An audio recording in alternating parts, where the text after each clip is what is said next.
Following total atomic annihilation, the rebuilding of this great nation of ours may fall to you. That's why we here at Vault Boys WV will take you on an oral tour of the beautiful state of West Virginia. There's no other place to be better prepared for the impending fallout. Now we go live to our team of experts. Hello and welcome to Season 2, Episode 7 of Vault Boys WV. If you didn't know, this is a weekly podcast bridging the gap between Fallout 76 and West Virginia through history, culture, and personal experiences. Some of it has references, and the rest is just our local take. From holler to highway, we've got you covered 6 ways to Sunday. I'm your resident Appalachian scribe, Dave Chaffins, and this week we have a very special episode for you all. But before we get to the episode in question, I have some announcements to make. November 8th is the final round of Fallout 76 Break It Early test application from 2 p.m. to 8 p.m. Eastern Standard Time. On November 9th is the Reclamation Day event at the Don Morris Room on Marshall University's campus in Huntington, West Virginia. The event itself runs from 7 to 11 p.m. that day. It includes several local bands, as well as food and drinks, and an opportunity to celebrate with other Fallout fans in West Virginia. So it'll be a really great event, and the best part is it's raising money for charity. If you want to know more about that, I had John Barton on a few weeks ago to talk a little bit about this event. On November 12th, Fallout Paranoia launches on, well, That Didn't Work, which is a podcast network. It's a full 2-hour RPG with rules and special scenarios particular to the Fallout universe. Do I roleplay as the dancing outlaw himself, Jesco White? Well, the answer to that question is yes. Yes, I do. On November 13th, a day before release, we're going to launch our final episode before release, and it's particularly West Virginia-based. We're going to release a little bit early, and it's going to be launched at 8 a.m. Eastern Standard Time on that Tuesday, so you'll have a full day to listen to it, get hyped for the game. With that, I want to introduce two special guests that we have in this podcast, which are my mother, who is a source of truth when it comes to my background in Appalachia and my family, and she's going to give us the full story of the Hatfields and McCoys, which I think is one of the most well-known stories among West Virginia and outside of West Virginia. But as we come from the Hatfield family, she happens to have the full true story of it all. So that's a really interesting interview that I shot with her earlier. And I also have Billy Lohr, who is a YouTube content creator and is working on a series called Why West Virginia. And I have him on here a little bit at the end to talk about that project and what he's doing. So enjoy this week's guest, and now I'll hand it over to the interview. I kind of want to talk to you about one of the things that you particularly had me interested in, which was the Hatfields and McCoys. And so kind of just to start it off with just your background, not necessarily that there needs to be an immense amount of study, but a lot of, the interest that I've had is kind of came from you. And so when I think about people that know their stuff, it's you, and you've always had that interest in it. So give me a little bit of background on the Hatfields and McCoys.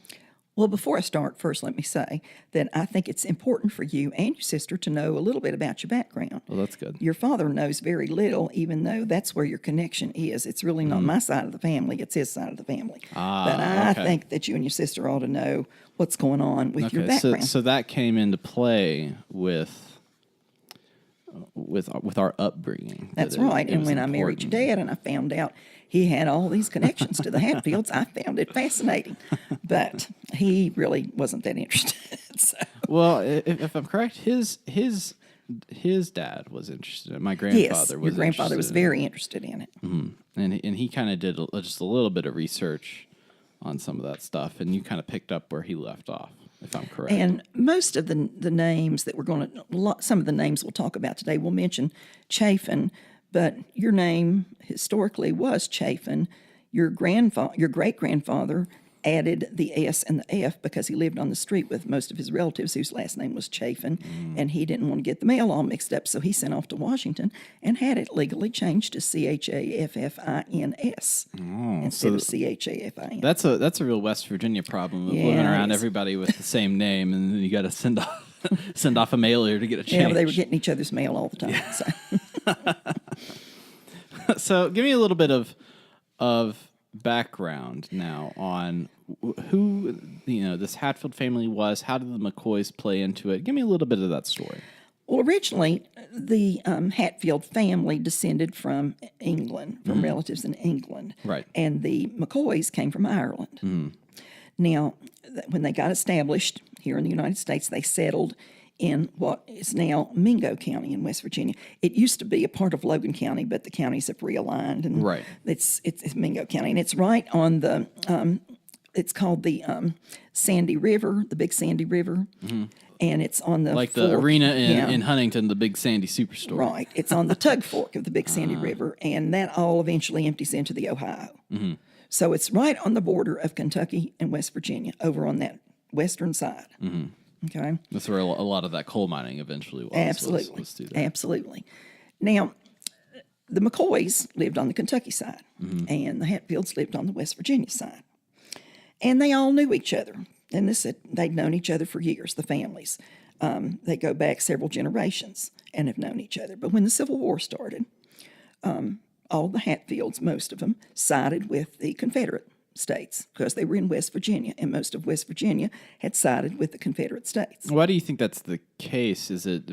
Was it just like the difference of, because it seems like in southern West Virginia, a lot of there were still Confederate sympathizers with that cause, but in the north it seemed a little bit different, so much that the state broke off.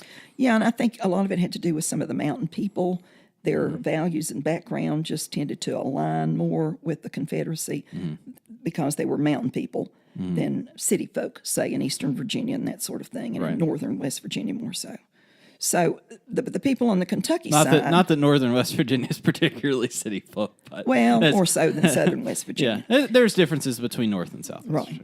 And in Kentucky, most of them had sided with the Union Army. Well, although some of the McCoys were Confederates also, but there was this one Confederate in particular, not a Confederate, one Union person in particular who was a McCoy. His name was Asa McCoy, and he joined the Union Army. Now, most of his relatives were in the Confederate Army, but that didn't stop Asa. He went on into the Union Army, and he was in several battles and various and sundry things. He got shot and was taken prisoner by the Confederates. Well, eventually he got out, and he went to rejoin his old troop, and by the time at the end of the war, when this troop disbanded, he moves back to Kentucky, and when just right after the war's over and he leaves, goes back to his family, and some of the Hatfields heard that he was free, and some of them belonged to a group called the Wildcats, the Logan Wildcats, and they were always after leftover Union people because they were Confederates. They were kind of a renegade group. So they were kind of like the Greasers in like Grease or something. Like they were like these. In Fallout, you have the Tunnel Snakes or the Atom Cats. Like these. Well, they were the Logan Wildcats. And they were just on the lookout. There's a name. If you want to start a gang in the game, it's called the Logan Wildcats. I like that one. Well, a lot of people thought that Devil Anse Hatfield who was the leader of the Hatfield clan, that he was part of the Logan Wildcats, and he may actually have been. However, his he had an uncle in this group named Jim Vance, who was known to be a real mean fella. Okay, and Jim Vance caught up with Asa McCoy, and he shot and killed him. And that's kind of... because he was in the Union? Because he was in the Union. He didn't want a Union person around. Yeah, and there was a lot of bad feelings between the McCoys then and the Hatfields. I would imagine so. Big Jim had killed Asa. So the McCoys didn't like that at all, even though some of them had been Confederates. That all didn't matter anymore. They killed one of their own. Big Jim did. He killed one of the McCoys. So then the Hatfields and the McCoys began to bicker. And the bickering went on for about 10 years or so. They bickered and were upset over this incident when Asa got killed. And then it comes around to the pig thing that we've all heard about, the famous What is thing. This famous pig thing? So the scene is set. They've had this fight between them over this old like Union Confederate thing. So what is this famous pig incident that happened between them? Well, they were at a big gathering the McCoys and the Hatfields were together, and there began to be a dispute about this particular pig that was being shown, kind of like you show animals at the state fair kind of thing. These animals were there. And the Hatfields said it was their pig, but the McCoys said, no, that's our pig, because it's marked with our mark on its ears. And the Hatfields disputed that and said, no, it's our pig. And there was quite an argument about this. So they had like branding that they would brand the pig by. And then, okay. So they took this dispute to the Justice of the Peace at the time, which happened to be preacher Ance Hatfield. And of course, he ruled in favor of the Hatfields. So the Justice of the Peace, as the local preacher, he had the authority to rule on these matters. Right. And one of the guys that gave a testimony about who the pig belonged to, his name was Bill Staten. And Bill Staten, because of his testimony, was then killed by a couple of McCoys after that. But they were acquitted later on in grounds of self-defense. So they said that... So people were really upset about who owned this one pig. Right. But something else happened. Okay. At this pig affair, a young lady, a fairly attractive young lady, shows up from the McCoy side, and her name was Rosanna McCoy. And she saw Johns Hatfield, who was Devil Ance's son, and they kind of had a thing going on. They fell in love with each other. So they were kind of hooking up on the side, as the kids would say. She left her family and went with Johns, and she knew that her family wouldn't accept Johns, so she went with Johns's family. She went with the Hatfields, and she was old Randall McCoy's daughter, he was the head of the McCoys. Oh, so now you're it's kind of getting that like Romeo and Juliet, right? That feeling with the history. I mean, the pig is dumb. The pig is kind of stupid, but the underlying feud was really over who supported who in the Confederate War. That's right. That's where it all really started. And so, this pig is more or less a scapegoat for them to, or a scape pig for them to fight over. But now with this, what you're saying now, it seems like it's more hitting that like classic Shakespearean tune. Well, tell me more about it. Well, the McCoys wanted Roseanne back, and they didn't want Johns. They just wanted Rosanna back. Oh, okay. So they came up with the idea that, well, Johns has been wanted in Kentucky for bootlegging moonshine. He's been running moonshine into Kentucky. Was that a common thing? Oh, very common. Very common between the two families. But they used that as an excuse to have Johns arrested. The McCoys themselves arrested him. Back then... Oh, so they didn't people took have the law in their own hands. They didn't have like the U.S. Marshals or anything come in and try to. But Roseanne found out that her family had taken Johns into custody, and she ran as fast as she could to Devil Anse and told him what had happened. And Devil Anse sent out a group of people to get Johns back. So they surrounded the McCoy group who had Johns in their custody, and with some rifles posed, ready to fire, they ended up taking Johns back. And Johns decided then he had an eye for another girl. He just abandoned Roseanne, even though she was already pregnant. So Johns is kind of a player. He is, because here's poor little old Roseanne. She's been trying to help him out. Trying to thinking that, well, they could have this wonderful life together and she could just live with Hatfields. But no, Johns decided he was going to court her cousin, Nancy McCoy, and he actually married her. And poor Rosanna, they said, just died of a broken heart. She gave birth to this child who didn't live long, and she just kind of died in misery because Johns had abandoned her. That's a sad way to go. That's the terrible thing. Well, as a way of getting back at Johns for Rosanna's demise over all of this, Ellison Hatfield was killed by 3 of Rosanna's brothers. Okay. It was on election day in Kentucky, and these 3 McCoy brothers were drunk, and the Ellison was drunk, and they stabbed him about 26 times and finished him off. Goodness, this is even more Shakespearean as you go along. That's like we're getting Romeo and Juliet. Now we're getting this kind of like Caesar. Well, the McCoys were arrested for doing this.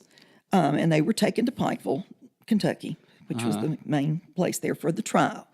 Devil Anse, though, organized this large group of people to intercept them and get the McCoy prisoners back himself because he wanted to take custody of them. So they did that. They intercepted this group, taking the McCoys to Pikeville, and they took them back across the river, back to where Devil Anse lived. And when they got back, they were waiting to see if Ellison was going to die because he's still alive after all those stabbings after and the 27 gunshot. He's still Goodness. just barely hanging on. If he died, there was going to be trouble. And he did die. So they took him out to these pawpaw bushes. This is the famous pawpaw bush story. Oh, they tied him up to the pawpaw bushes. What's a pawpaw bush? Well, it's a little piece of fruit that grows. It kind of looks like a little tiny banana or something. Yeah. Okay, they had these pawpaw bushes, and they tied the McCoy brothers to the pawpaw bushes and shot them 50 times. And they described their bodies as being just terribly riddled with bullets. Well, yeah, when you shoot somebody 50 times, I would imagine that would be the case. Well, they believed that that was the thing to do, was to get revenge for all of this. But all the Hatfield men were indicted, including Devil Anse, and they managed to not get arrested. Though they just would hide and various things and talk to the constables that would come and talk them out of taking them. Basically, they would come up with stories of why they shouldn't be arrested. And the McCoy family got very angry about all this, and they took up kind of a relationship with this attorney named Perry Klein. And Perry Klein was married to a McCoy. And Perry Klein had all these connections to government officials. And he worked and worked and worked to try to get Devil Anse and these people in jail. Well, that feud and with Perry Klein trying to get them together, and he couldn't do anything. His plans kept getting messed up by people. And let's see, I think that maybe he got shot in the process by one of the Hatfields. But in 1988, that night was called the New Year's Massacre. I think that's what they called it, the New Year's Massacre. The Hatfields finally retaliated. They went to old Randall McCoy's house, surrounded it, and set fire to it. This is in January, very cold. Well, Randall ran out of the house. His children ran out of the house. One of them got shot and killed. Her name was Alifair. And I know that name because you've got a cousin who wanted to name her child Alifair. Alifair. So it was cold. The kids got frostbite. A couple of them died. Mrs. McCoy was sort of injured, and she got cold and got frostbite too. She didn't die, but she suffered a lot from this. And Randall McCoy was pretty mad about this. She was almost killed when this house burned.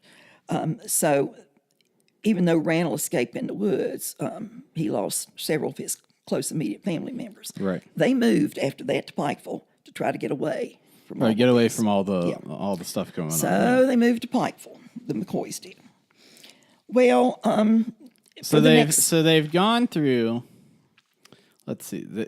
After the Roseanne situation, it was just like an all-out it was war. Like revenge here.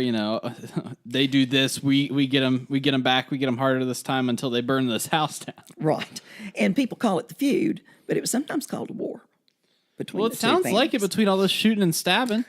Goodness.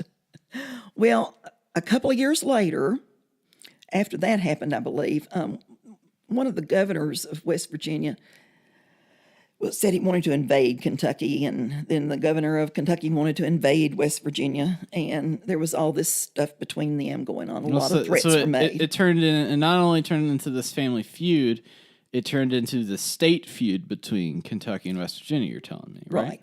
And in Kentucky, they got this posse together to come after Devil Anse. So a posse is like a group is like a cowboys, like you get your posse together. You got all these people riding, going across the river to go try to get. They got their revolvers. They're gonna go pow pow pow. They wanted to arrest him. Yeah. So they were waiting for him though. The Hatfields got wind of this, and they were waiting for them. They had a big battle between the two groups. Lots of shots were fired. Some people were wounded. Some people were killed. That was when though his relative, Devil Anse's relative, Jim Vance, got shot. Okay. So that was a big deal. So Jim Vance was the original one. He was the one. big, bad original one. And he was really famous for being just a bad, bad, bad character. That's how, in watching some of the old, like, portrayals of him, they portray him always as this, like, old drunk, like, kind of, like, down in his luck, roguelike kind of character. Right. So, you're related to the Vances, too. I hate to tell you this, but you are related to them. They all intermarried with the McCoys. Back then, you didn't have a lot of choices as to who you're going to marry, so you had to marry your cousins and stuff.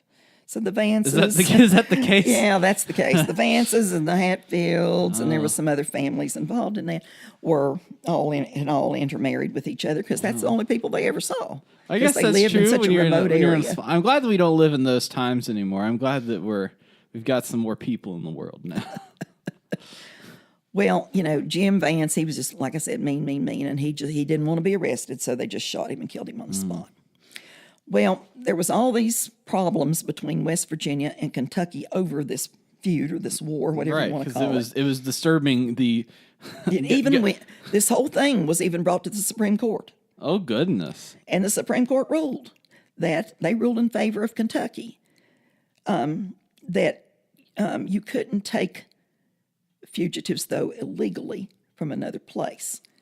And they had to go legally with legal representation. Mm-hmm. So they couldn't send out those groups anymore just to get each other. Right. So they're saying that the West Virginia taking the fugitives away from Kentucky, they couldn't do that because that was breaking the law because they were Kentucky fugitives. Couldn't take them from West Virginia without legal assistance. Right. So Kentucky got a group of legal assistants with some sheriffs and things, and they went after some of the Hatfields.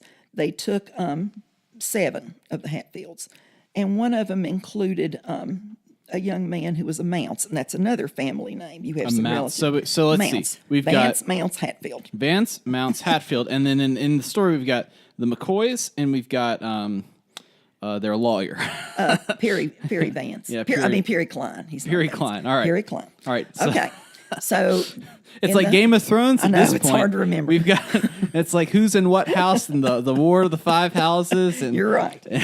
Well, so Kentucky has their legal group, and they go after as many Hatfields as they could round up. Excuse me for mixing up the names. No, It you're just gets fine. confusing. I'm sure it's like I've got to draw a web chart after this. Well, they got rounded up 8 of the Hatfields. Right. Okay. One of the Hatfields group was named Ellison Mounce. He was part of the Hatfield group that was rounded up, and he was a fairly young guy, and they called him Cotton Top. He had really light blonde hair, but he was mentally not quite right. He wasn't with it. He wasn't with it, and he just didn't understand what was going on. Okay. Very slow learner, wasn't quite there. And it was well known that when they actually hung him, they took him to be hanged because he admitted in the courtroom that he did it, that he killed some of the McCoys. Well, it's because he wasn't. And he really didn't understand He what really was going didn't on understand in the the courtroom. situation. Yeah. And when they hung him, right before they hung him, his Right. words were something like, "Oh, the Hatfields made me do it. They made me do it."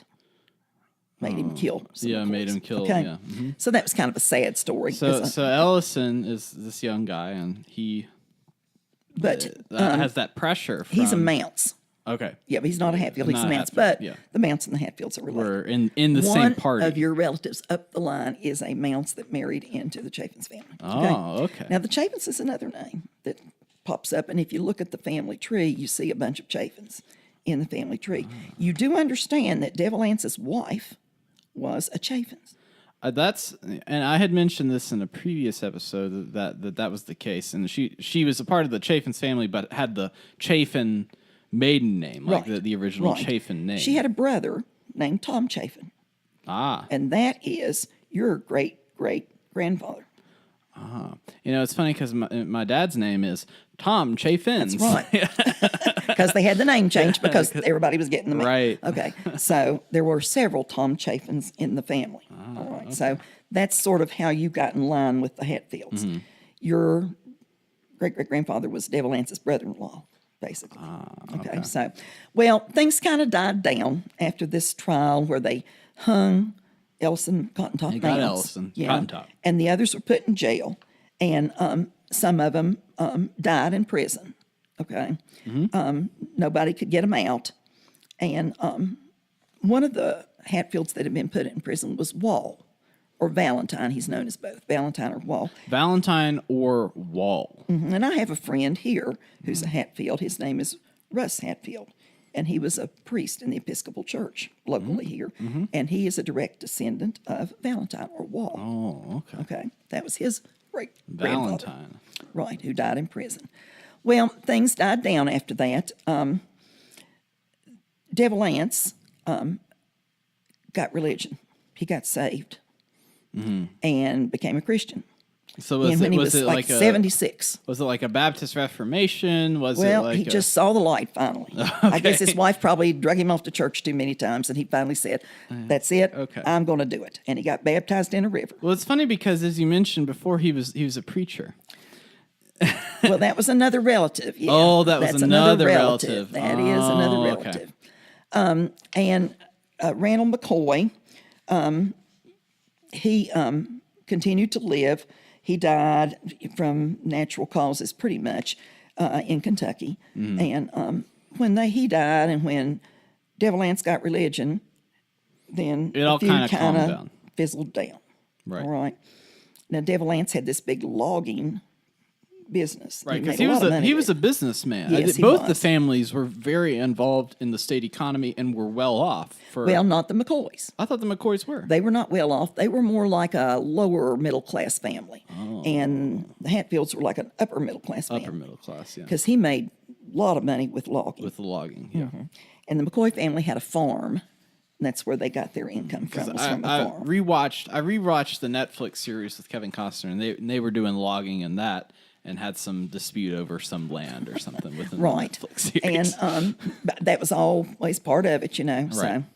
So then when they died, Devil Lance had this huge funeral, and you can go over to this place where the cemetery is there in Mingo County, and it's a long trek up the hill, but they've got a big statue of him on his grave, and he's got many descendants, you know, out there today, and some of them became politicians.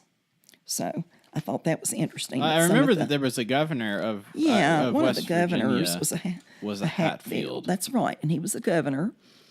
But you know, life goes on, and people began to get a little more friendly. There was a lot of intermarriage between the two families, and nobody tried to kill each other over it.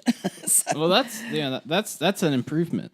and today, there's all kinds of little things that go on. They say that there's a big Hatfield McCoy reunion every summer, up at the in one in Pikeville and one in Mate One and Williamson. You've heard of the Mate One massacre? You know, some of that took place along around the same way with Right, Sid Hatfield. I had mentioned that, and the Hatfields were also and Sid involved was in related to Devil Lance. You know, Right, so and Devil all Lance this. was there. But they have a big reunion, and they have all kinds of things. They have hot dog eating contests and races, and they ride ATVs, and they dance, and they have entertainment to this day. Well, they've got So the Hatfield and McCoy trails that are ATV That's trails right. that are out there. That is right. I'm pretty sure that they use those, and they're named after the famous rivalry.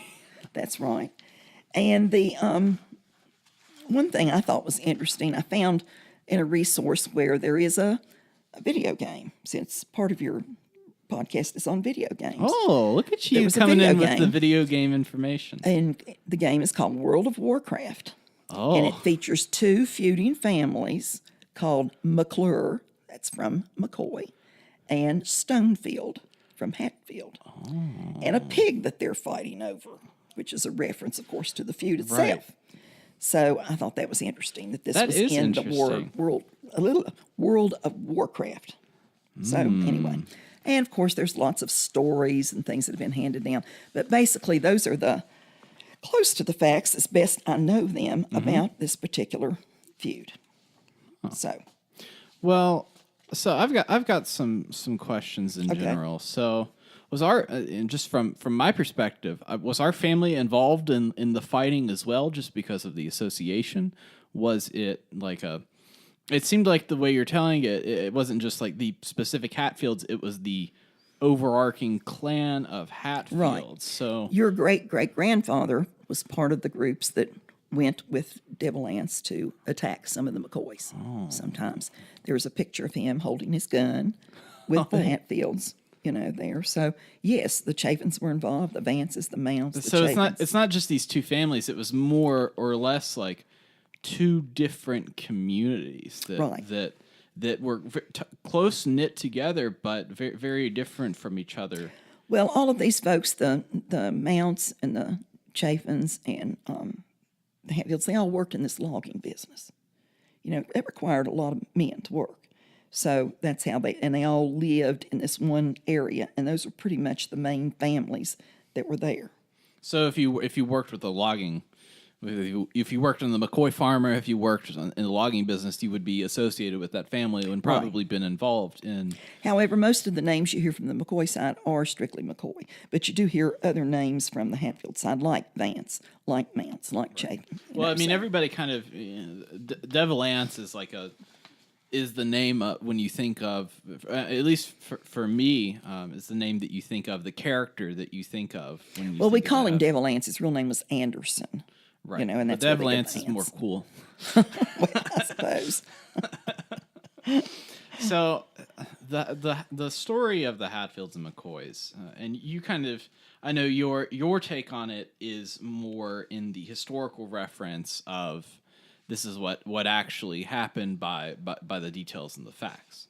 And I know that there's been a lot of movies, books. Even back then, there was some yellow journalism that took place, which now we call fake news, that took place when they were covering the story and kind of exaggerated. Oh yes, all the details. So why do you think that would be the case? Do you think that it's like, it sounds exciting enough? Do you think that there's a reason that people would want to exaggerate the details of it? Is there a case in West Virginia in general where people exaggerate the details of these stories?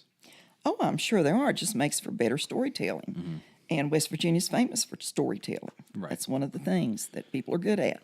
And people don't want to hear a dull story. They want to hear something exciting. So any little things that you can interject into a story, I'm sure, is appreciated by the listener. Do you think that's and I'm sure each person that's telling a story has a different take on it. Do you think it's disrespectful to people when you interject little details like that, or is it more?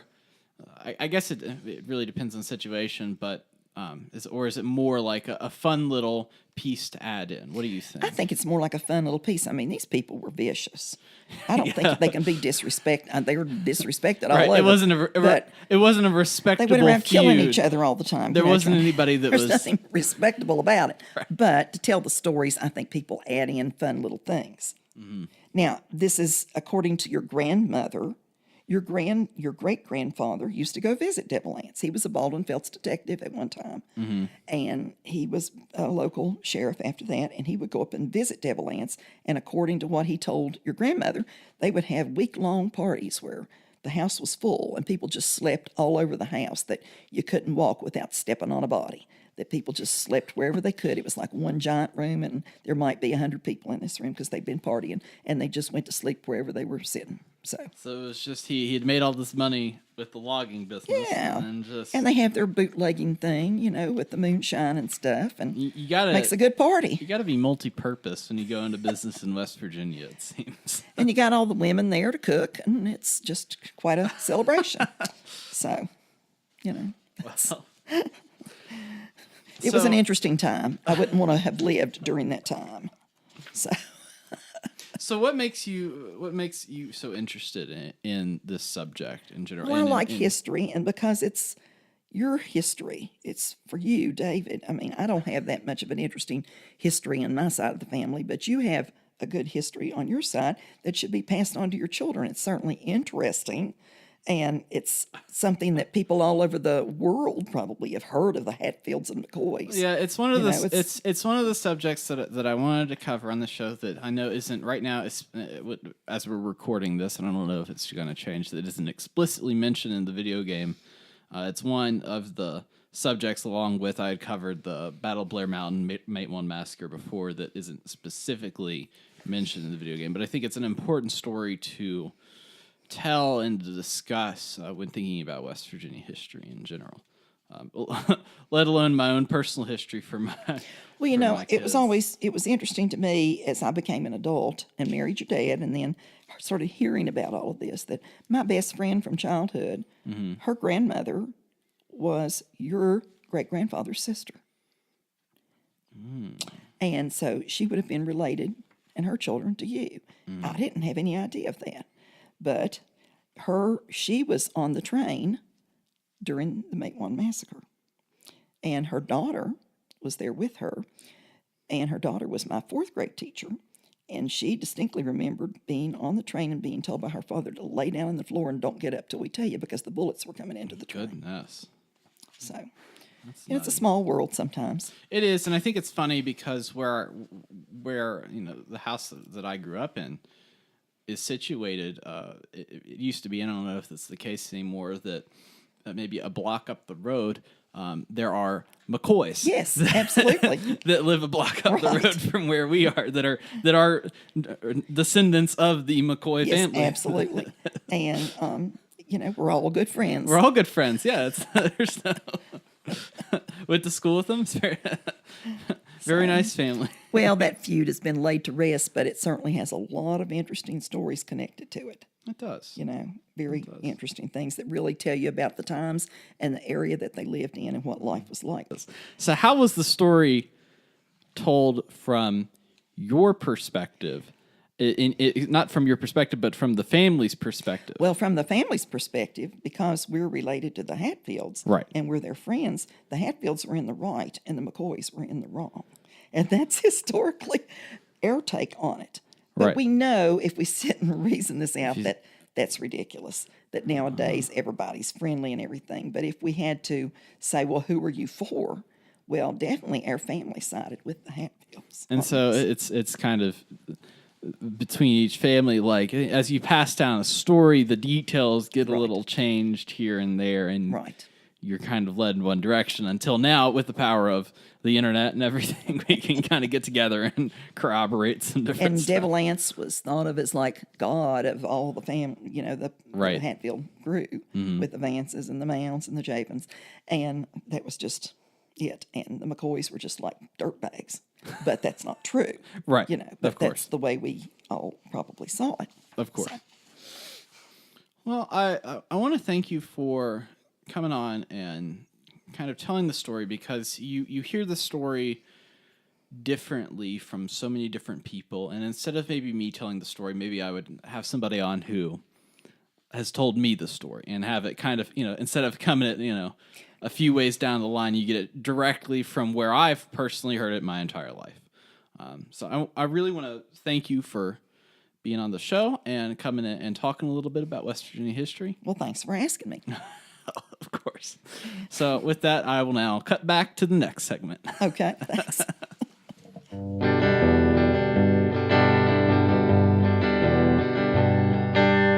Hey guys, I've got Billy Lohr here. Wait, is that the correct way to say it? That is the Billy correct Lohr. way. Okay, yeah. excellent. It looks a little weird. Excellent. Some people say Lohr, but So I've got him on mic here with me today, and he's been doing a very interesting project. He's kind of been slowly working on, and I kind of wanted to bring him into the studio to talk a little bit about his background in West Virginia, what his excitement level is for the game, and what exactly this project is that he's doing. So, Billy, what's your background in West Virginia? Tell me a little bit about yourself. Who are you? yeah. So I moved to West Virginia when I was 4. I used to live in Southern Maryland, but now I lived in Martinsburg. I've lived there for 17 years, so I've been there for quite a while. I pretty much consider that my home, where I grew up. So Eastern Panhandle is kind of my area of expertise. I know that area. Harpers Ferry, I'm very close to Harpers Ferry, Shepherdstown. So I've really been kind of a West Virginia fanboy in a sense. I'm a huge fan of the state. I'll have a lot of state pride. It's just funny because I went to college out of state. So a little I embarrassing understand. there. I'm in that same boat with you. You're right. We both went to school in Virginia. So, but yeah, so West Virginia, love the state. I've been getting this great experience to go around the state and see all the different aspects of the eastern and southern and northern that over there in the Eastern Panhandle, we're kind of secluded. We pretty much stick into that tri-state area and don't Right. get out much. So You're up there. That's a whole different world. It is. It It is. From Charleston, I think it's about 5 hours. Yeah. So it is. It almost feels like a different state, but there still is kind of like a camaraderie between West Virginians. Even if I'm from Martinsburg, you're from Charleston, there is like a kind of a statehood pride that's shared there. So, yeah. So, Fallout 76. What was your excitement level? What did you think? Are you a fan of the Fallout series? What are you feeling towards this game? I have a great deal of excitement. I don't know if it can be measured. I remember when the first trailer came out and they played Country Roads, and I lost my mind because if you meet a West Virginian, as soon as you start just humming the tune, they'll sing the rest of the song for you. You don't even have to ask. Some people probably don't want that, but that's just kind of like it feels like it's in the lifeblood of people in this area. However, whenever that trailer came out, they didn't say where the game was going to be. But I had this like kind of feeling that it's going to be in West Virginia because I knew the whole Greenbrier story of the Fallout shelter being there. So I was like, there's going to be a video game that's going to be set in my home, and I kind of lost my mind there. I was very excited. I played Fallout 4. I think put about 80 hours in that game. I love that game. Fallout 3 I've played a little bit of. The DC areas where I lived before I went to West Virginia, so I kind of like that. I never played you get the best of all the worlds. Yeah, yeah, pretty much. I never played the first two Fallouts, or I never got around to New Vegas. But I really do like the series from what I've played, and I'm very excited for Fallout 76. I think it probably will be my favorite video game for a while, if I had to say. Well, that's good. So this project that you're doing a little video project. Why don't you tell me a little bit about what you're doing? Yeah, so the name of our series is called Fallout 76, Why West Virginia? And so the idea behind it is answering the question, why did Bethesda choose West Virginia to be the setting of their next massive game? I mean, this is going to be the biggest game that they'll release until the next Elder Scrolls. So it's a pretty big choice on their part. And a lot of people don't really know what West Virginia is. Like, why, it's just that random state over there next to Virginia full of a bunch of mountains and hillbillies and stuff. So it's like, this is just a unique opportunity to see the positivity and like kind of turn around the reputation of West Virginia, because in my opinion, West Virginia kind of has like sometimes can get a bad rap. Right. We kind of have to be the public avatar for some terrible things. Yeah, cousin marriages, all that kind of stuff. But no, so this has been a great opportunity. So I kind of like saw myself as, hey, I'm from West Virginia. I get this unique opportunity to capitalize on a massive AAA title coming to my state. And so I've been traveling around. I've been going to different places where either I've seen in trailers or gameplay, or I'm just speculating, hey, this is kind of an important city or important area. It'll probably be in the game. So I started off doing where I live, Eastern Panhandle, since I live there. It's a little bit easier. So I did Shepherdstown, which is the oldest city, considered the oldest city in West Virginia, home to Shepherd University. I did Berkeley Springs, where George Washington's bathtub is there. The famous. Yeah, it is there. You can still sit in it. He was a very small man. If the bathtub is, I think everybody was a little smaller back then. So we hit up Harper's Ferry. That's probably the biggest town or city in that area. Not really a city, it's very much a town. I think they're from what I've heard, it's one of the most haunted cities in West Virginia. It is. They do haunted tours. I think about every night. Oh, that's cool. They are very fun. I do recommend if you ever head up to Harper's Ferry, definitely check out the haunted tours. They do them every night. They're not super expensive, and they're very good time. I'm going to do Charleston ghost tours, and I'm going to walk around and make up stories. Good point. Some of it probably is made up, now that I think about it. But the only ghost I know of Charleston is a janitor ghost at the Capitol complex. Oh, really? Yes. There's a little bit more in Harper's Ferry, but what's interesting, you mentioned the ghost, because a show on Discovery Channel called The Ghost of Shepherdstown was set in Shepherdstown. There was I think I've seen something. I think there were like 2 seasons of it. That's cool. It was really weird because a lot of it felt fake because, I'm from that area, so I could tell. Well, yeah. We like to call those shows, just in my family, we call them dudes and bros, because you got to go to dude and, oh, bro, look at that. Did you hear that? That's pretty much what it felt like. Right. But it was weird because they partnered with the Shepherdstown Police Department, and a lot of them, like the police officers, were out there doing stuff. It's interesting. Check that show out, I guess, if you want to learn more about Shepherdstown. We like to do shout outs here, so shout out to Shepherdstown. Go follow him on Twitter. So yeah, we did Harper's Ferry. That was a really good one. Great place. Has a lot of history, tons of history, with John Brown and just the annexation of West Virginia from Virginia in the Civil War. We did Martinsburg. That's the fastest growing city in West Virginia, at least over height-wise or population? What you? Population-wise, Yeah. it's becoming a lot bigger because the Eastern Panhandle is pretty much, if you work in D.C., that's a great place to live because you can commute from there. And it's much cheaper to live in West Virginia. Yeah, very much. I wonder why, but throwing that one out there. So I'm down here in Charleston now because I want to get a lot of footage from the southern area of West Virginia. So we've been going to New River Gorge Bridge. We did the Greenbrier, which was absolutely spectacular. That was a great place. Really loved going there. We did Summersville Lake, Lewisburg. We went to the Oregon Cave. Check that out. That was a great place. Highly recommend that if you ever get the chance to go there.